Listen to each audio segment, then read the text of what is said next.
Masuk kalungmu, ayain bikin budget cooling coffee masuk ingganci na Afrika karena sharing W takai aberni Addis Ababa batal mungkin kasar Habasha ya tak kasar sen tak kasashan Afrika suka habaka musar cinikayya a tsakaninsu ya janyo hankulan al'umma sosai a halin yanzu kasuwar kasar sin ta kasance ɗaya daga cikin kasuwannin da suka fi sayan kofi daga Afirka.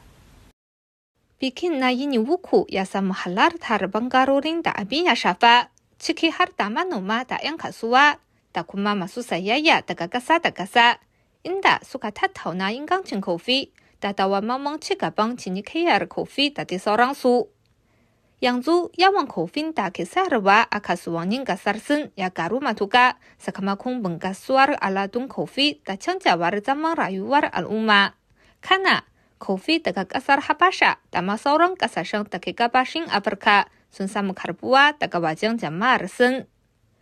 Manazarta sun gano cewa bunƙasar cinikayyar kofi a tsakanin Sin da Afirka ta zama kyakkyawar alama ta zurfafa haɗin gwiwar da ke tsakanin ƙasashe masu tasowa. Don haka, masu samar da kofi daga ƙasashen Afirka sun maida kofi a matsayin muhimmin kaya da ke tabbatar da dawwammamen ci gaba na dangantakar cinikayya.